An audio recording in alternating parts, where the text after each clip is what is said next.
Dear students, welcome back to the social science class. In this session, we are discussing more about the fifth geography chapter, major domains of the earth. In this session, first of all, we are discussing more about hydrosphere. The earth is called a blue planet. Why? Because 71% of the earth is covered with water and 29 of it is covered with the land. Hydrosphere comprises running water in oceans, seas, rivers and in lakes, ice in glaciers, underground water and water vapor in atmosphere. There is shortage of water for human consumption because 97% of the earth's water is found in oceans and is too salty for human use.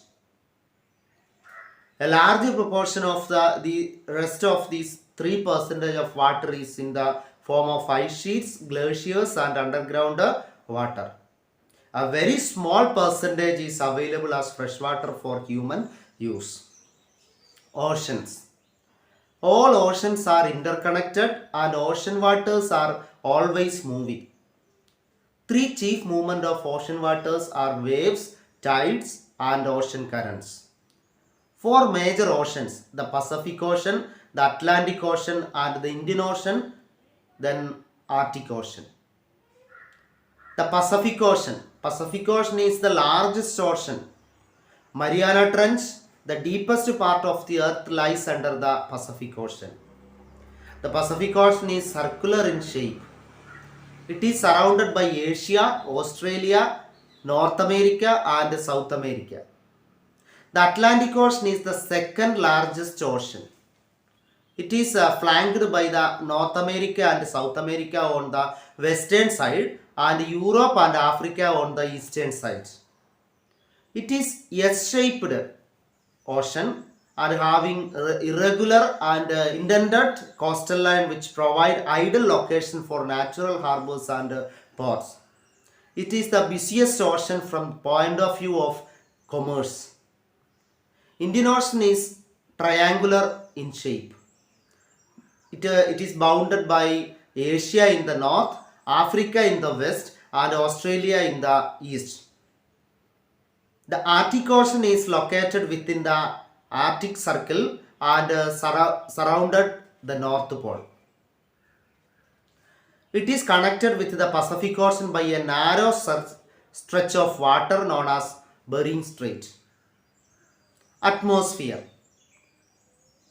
The earth is surrounded by a layer of gas called atmosphere. It provides us with the air we breathe. The atmosphere protects us from harmful effect of the sun's rays. The atmosphere extends up to a height of 1600 kilometers. 5 layers of atmosphere are troposphere, stratosphere, mesosphere, thermosphere and exosphere. Atmosphere consists of nitrogen in 78%, oxygen 21%, carbon dioxide, argon and others included 1%. Life supporting oxygen helps us to breathe and nitrogen helps in growth of living organisms. The presence of carbon dioxide is important as it absorbs heat radiated by the earth, thereby keeping the earth warm. The density of air in the atmosphere goes on decreasing with the increase of height.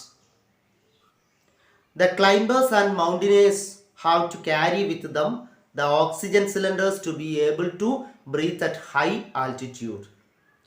The temperature also decreases as we go upwards.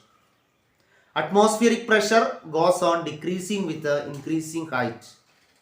Moving air is known as wind. Air moves from high pressure to low pressure. Biosphere. It is the narrow zone of contact between the land, water and air. Plant and animal kingdom exist in this zone. All the living organisms including humans are linked to each other and to the biosphere for survival. The atmosphere, hydrosphere and lithosphere interact with each other and affect each other in some way or the other. Carbon dioxide absorbs heat and keeps the earth warm. Global warming. What is global warming? Increase the amount of carbon dioxide leads to increase in global temperature. Emission from industries, thermal power plants and vehicles pollute the air. Anyway, dear students, we completed this chapter. You must read the textbook carefully and attend the live session. Thank you.